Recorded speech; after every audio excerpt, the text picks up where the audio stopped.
आज हम बात करेंगे भाषा और बोली के बारे में और इनके अंतर को समझेंगे।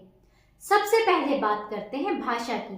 तो जो भाषा शब्द है वो संस्कृत के भाष धातु से बना है, जिसका अर्थ होता है वाणी को व्यक्त करना। भाषा मनुष्य की सार्थक व्यक्त वाणी को कहते हैं। भाषा के दो रूप होते हैं, लिखित और मौखिक। अब अगर हम बात करते हैं बोली की, तो भाषा का क्षेत्रीय रूप ही बोली कहलाता है। एक सीमित क्षेत्र में बोले जाने वाली भाषा का जो स्थानीय रूप होता है उसे ही बोली कहते हैं।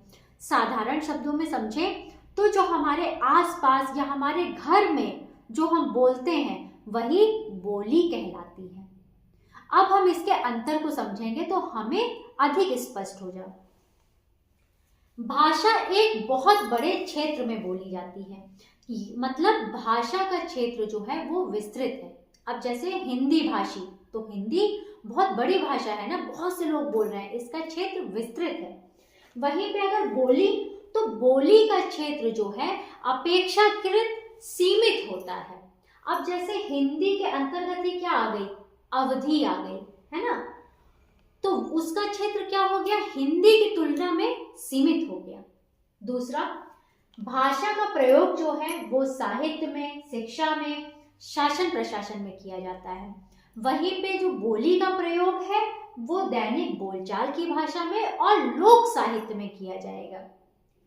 भाषा के अंतर्गत कई बोलियां हो सकती हैं, लेकिन बोली के अंतर्गत भाषा नहीं हो सकती है। अब जैसे हिंदी भाषा के अंतर्गत 18 बोलियां हैं, है ना, लेकिन बोली के अंतर्गत भाषाएं नहीं आती हैं। चौथा अंतर है कि भाषा की लिपि होती है लेकिन बोली की लिपि नहीं होती है। भाषा का मानक रूप होता है तथा उसका व्याकरण होता है, जबकि जो बोली है उसका व्याकरण नहीं होता है। अब मान लेते हैं, हम अवधि का एक सेंटेंस लेते हैं कि जाबू कि ना जाबू, इस तरह भी बोल सकते हैं, जय हो कि ना जय हो। तो हमने दोनों और दोनों सही है, लेकिन अगर हम बात करें हिंदी की तो उसमें सिर्फ क्या होगा, जाओगे या नहीं जाओगे। तो इस तरह होगा, एक मानक रूप है, इसका व्याकरण है, लेकिन बोली जो है ना वो बदलती रहती है। तो उसके बाद बात करते हैं कि भाषा बोलने वालों की संख्या अधिक होती है, बोली बोलने वालों की संख्या सीमित होती है। तो जाहिर सी बात है भाई, जिसका क्षेत्र विस्तृत है तो उसकी बोलने वालों की संख्या तो अधिक होगी ही। तो उम्मीद है कि अब आपको भाषा और बोली में अंतर समझ आ गया होगा।